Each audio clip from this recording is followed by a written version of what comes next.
Hey everybody, welcome back to Lapsed Comic Fan. I'm Steve, and today we are talking Silver Surfer Rebirth, number 1 and number 2.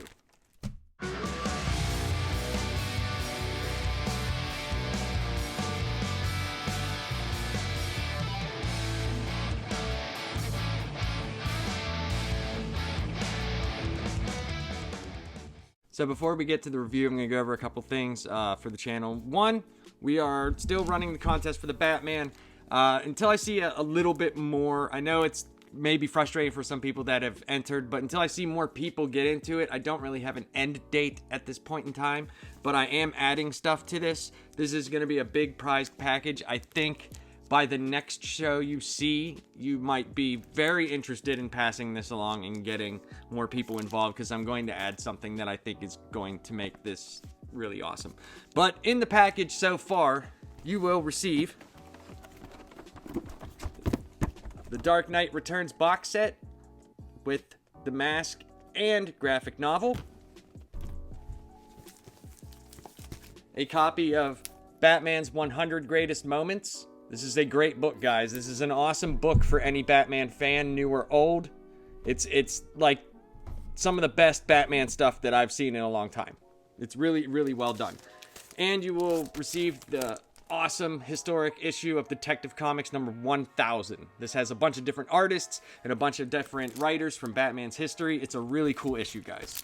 All you have to do to be entered into this contest is go over to our Pop Culture Project channel, which is where you're at now. Be subscribed, but also you can hit one of the options like playlist, or you can look for the video on your own. Search for the Court of Owls videos. There's 2 of them, part 1 or part 2, and make a comment on one of those videos on what is your favorite Batman moment. It could be a video game, it could be a cartoon, it could be anything, movie, it could be some dude you met dressed as Batman. It does not matter. If you write what your favorite moment is, you will be automatically entered for the random drawing that we will do live. And I will announce a date when we have more entrants. And yeah, that's pretty much how that's going to go. So a little bit about the schedule. I tried to keep a schedule, but then a lot of things happened at the beginning of the year. John, a lot of health problems I had, but also John had some issues with health, and then there was a COVID running through my house, so we couldn't do anything together. And we don't want to record live where he's in one place and I'm in another. We don't want to talk over each other, not yet, until we get down a rapport to where we know what we're doing. So Saturdays at 8 p.m. Eastern time will be live streams, okay? That will be when me and John are together. They will have topics. It's not just going to be a pointless random live stream. And we're working on a show called Couch Comics, where we both go through a story that we've never read, and we talk about it just like a regular discussion, and I think it'll be a lot of fun. So those are a couple of things to look forward to, but I personally, if I live stream on my own, it'll be random. There will be, if I get some stuff I want to show off, things like that, but Saturdays will be the live stream days. I'm going to be more working on my Lapsed Comic Fan videos, because I have a whole bunch of them started, and I'm finishing up a bunch in editing. I'm working with new software, so I'm getting used to it. It's real involved. It's a lot more involved than what I used to use. So some of the ones that I've done, I've totally screwed up. So it's a learning process for me. So I'm sorry for the lack of Lapsed Comic Fan videos, but I promise you, there's going to be a lot more. I've started to understand this editing program and how to record faster. So hopefully this works out better and I get better videos to you guys in a timely manner. So we're going to go into this awesome Silver Surfer Rebirth. I had picked this up, the first issue I got on Comixology. And man, I don't even want to get into that, how they changed that. That's a giant mess. But I did pick up the second issue at a comic book store. I have the first issue coming to me.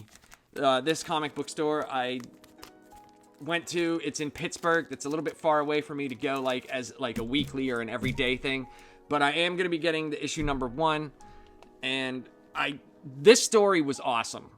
I picked it out of randomness because I was like, I haven't read a Silver Surfer in a while, and when I read this, so much stuff was being thrown at me. That's why this one's going to be in 2 parts. We are going to talk about the first 2 issues, but it's going to be 2 separate parts.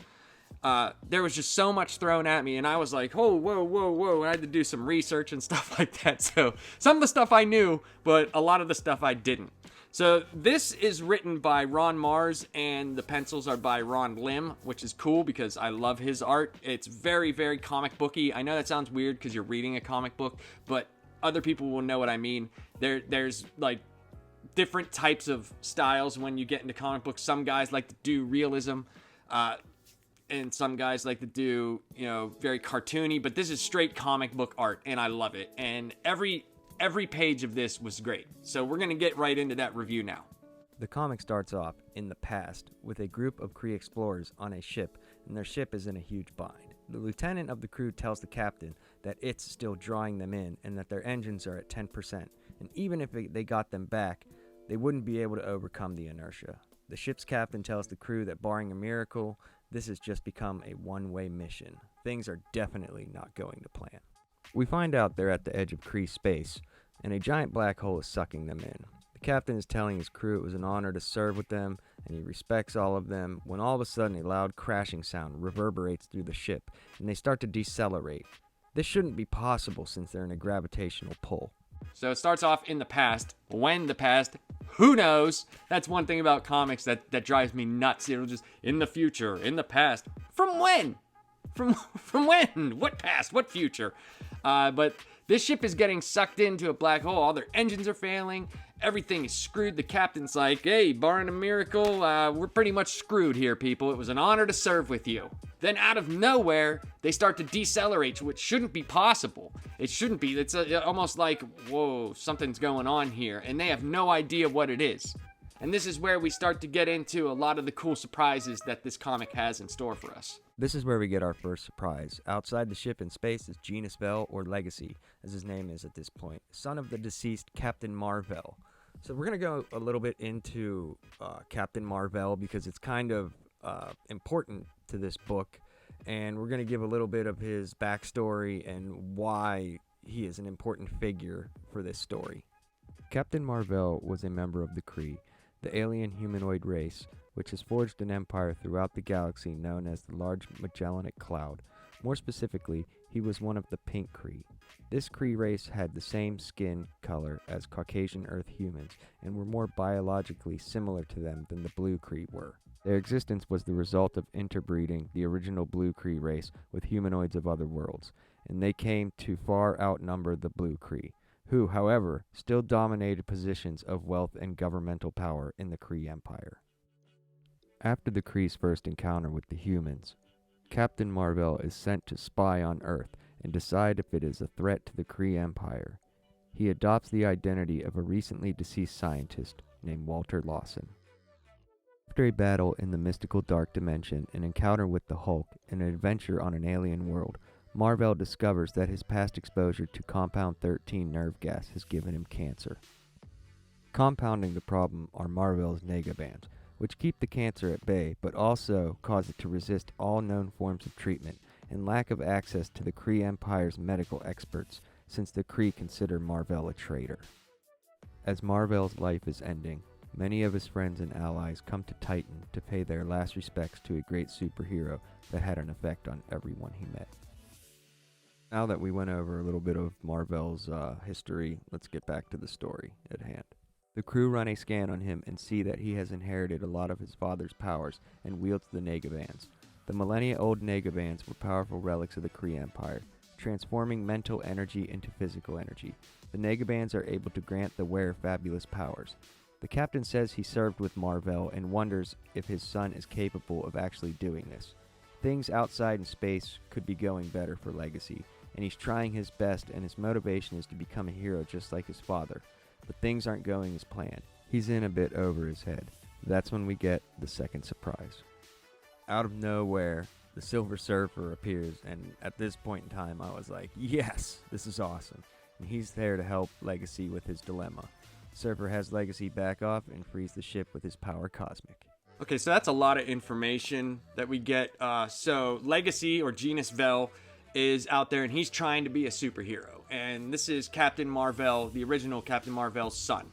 And it's probably hard for him, living up to a standard, or a standard that he thinks he needs to exceed. So I wanted to give a little bit of backstory on Captain Mar-Vell, because it is pertinent to this story going forward. There is some stuff going forward that you'll need to know. And he's out there trying so hard, but just like the ship, he's pretty much in a predicament where this is overpowering him, and he can't get them out of the bind that they're in, and he's also in a bind, because if that ship goes, he might also go too. And just like the ship had a surprise come out of nowhere, he has a surprise come out of nowhere. Silver Surfer just comes out and he's like, "Hey buddy, you're pretty much screwed, huh? Well, I'll help you with that." And I love the way the Silver Surfer talks. "These things are not hard for the Silver Surfer. I will use my power cosmic." You know, he's very superhero-y. Norrin Radd. What a name. He is very rad, though. Legacy thanks the Surfer for his help and asks him if this is what he does: show up in the nick of time and save hundreds of lives. Surfer explains to Legacy that he is atoning for all of his history as Galactus' herald, and feels it is his duty to help when and where needed. This is also where we get into some of Legacy's motivations to be a superhero, as the Surfer asks him why he is doing this. Legacy feels as if he lives in the shadow of his great father, a man he has never met, and wants to be a hero just like him, and it's a big shadow to get out of, so he needs all the help he can get. He asks Surfer what his father was like, and he tells Legacy his father was a great man, selfless, disciplined, a true military man, and lets him know he should make a visit to Earth to find out more about him, as there are heroes there that know him better, and it's a place of learning since it has so many superheroes. As they're flying and talking, this is literally where the story goes off the rails. Surfer crashes through what looks like glass, and flying with him is the deceased Captain Mar-Vell. This is where the story just went totally crazy for me. So I thought this might have been something between Surfer and Legacy. Legacy's talking about what was my dad like. The reason why I want to be a superhero is I want to be like him. I want to be better than him. I never got to meet him. And Surfer talks about how his dad was, an honorable guy, military man. He's like, but you should go to Earth. There's a lot of superheroes there that know him better than I did. And for some reason, when you go to Earth, things change. You see what they sacrifice for their people, and you end up becoming selfless. So it's a good reason for him to go there. And it's almost hard, probably, like I said, living in the shadow of that type of hero that people revere so much. And then out of nowhere, it literally looks like he breaks reality, the Surfer. And all of a sudden, the man they were just talking about is flying there with him, and Surfer's just like, what? And it's totally bananas. Like, what is happening right now? That guy's supposed to be dead. Like, he's supposed to be dead. And it was just like this, like not breaking stride at all. And it looks like they were already flying somewhere, and either his consciousness got taken back to a place that Surfer was, but he doesn't even know that place. So it looks like he physically went through time, or went through something, an alternate reality or something. It's totally crazy, and I love every second of it. Surfer is beyond confused and totally just doesn't understand what's going on, how Mar-Vell is there, and where they are. And Mar-Vell explains they're in Aladia, and the Skrull war machine is on the move, and they better start fighting, so he better not sit there confused and start helping with this war. Surfer is totally perplexed because the Mar-Vell he knew is long dead and gone, and that he shouldn't be here. But right now he doesn't really have any other choice, so he starts in on the enemy. So Surfer starts asking Mar-Vell all these questions. He's like, dude, where did you come from? What is going on? What are we doing? What is happening here? And Mar-Vell explains to him that they're on Aladia, or Lida, I don't know how you pronounce that, but they're in the middle of a war with the Skrull war machine, and he needs to get his head in the game, because it's either you get killed or you start helping me. And Surfer is just perplexed. He's still wondering about Mar-Vell and how he's here, but then he realizes, like, hey, I can get that answer after this. We gotta fight these Skrulls, because I could die at any moment. So he's got to get his head in the game. The Skrulls target the Surfer and want him out of the skies. They know this because, it's the Silver Surfer. He's a really big hitter. So they shoot him down, and hordes of them try to capture him as a prize for their Empress. But this isn't gonna work for the Silver Surfer. A ton of Skrulls go to jump on him from every direction, and he unleashes his power cosmic and just annihilates them, calling his board back so he can end this. As if things weren't already weird with the Surfer being in this place at this time, he asks Mar-Vell to explain, like, what is happening here, man? Mar-Vell gives him a look and says, you're here, I'm here, and we're gonna make sure these invaders are not here. And Surfer is just really confused. He doesn't understand why Mar-Vell is alive. It seems that Mar-Vell doesn't know that he's supposed to be dead, so this is definitely some reality altering in some way. So Mar-Vell says something that leads to the theory that this is an alternate reality and not just time travel. He says that he didn't survive cancer just to die at the hands of the Skrulls. So the Skrulls, they're targeting Surfer. They're like, we need him for the Empress. It could be our prize. And hordes of them just get on him. And he's just like, no! And it was awesome. He just breaks free and is just overpowering all of them. Showing the true power of the power cosmic. Power. So Surfer still tries to ask Mar-Vell, like, what are you doing here? Like, what? He's like, listen, you're here. I'm here. We need to destroy these enemies. And like I said, he says that he didn't survive cancer to be killed or die here from the Skrulls, at the hands of the Skrulls. So something, it has to be something with an alternate reality or time or something like that. I'm going to go with reality here because it's like after he had already had cancer. So things are just going crazy right now. Mar-Vell feels something approaching, and a massive explosion knocks our heroes back, and he asks Surfer how his cosmic powers didn't feel this coming. In the smoke, there is a shadowy figure, and Mar-Vell says it was his doing, and goes to attack, but he is blasted in a huge burst of energy. Surfer catches him and is taken aback, for Mar-Vell lived again only to be killed. There's a voice from the assailant. He is of no consequence, a shadow of a shadow. Arise, Norrin Radd. And from the smoke, the figure says, for Thanos of Titan has need of you. So what an ending, right? Like, just, wow. Surfer's still confused, and Mar-Vell feels something approaching and is wondering why Surfer's cosmic powers didn't hone in on it. It's probably because he's so, like, wondering what the hell is going on here. And they get blown back, and Mar-Vell looks and he sees a shadowy figure and he's like, you! And goes to attack him. Boom, he's fried.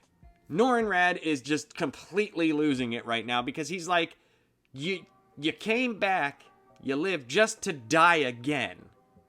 What is happening here? Out of the shadows comes a voice, says, he's of no consequence, alright? He's a shadow of a shadow. Arise, Norrin Radd, for Thanos of Titan has need of you. I was just like, I'm sold. I'm sold on this. It's crazy. They started off one direction that they still probably are going to get back to. Because they didn't just put Genis-Vell legacy in there for no reason. Unless it was to show the reality breaking or whatever is happening here with Mar-Vell and Silver Surfer. But it ends up being Thanos and Silver Surfer. So how awesome is that? Something's going on. I love how they're interplaying on some of the old things. I don't know when in continuity this takes place, but I mean, a lot of the stuff with Thanos, I mean, this could be after the Infinity Watch. It could be after Infinity War. It's definitely after Infinity Gauntlet. So, I mean, I like to think it takes place in between those type of things, like the War and Watch. So, there's so much more coming forward. And we're going to get into issue 2. That should be out sometime next week. If you like the content, hit the subscribe button and leave a like and a comment. I would love to hear from you guys. Do you guys like this story? What do you think is happening with this, man? How is Mar-Vell dead from cancer but then comes back just to die again? Is this some sort of weird cycle, or is someone messing around with reality and time? Have a good night, guys.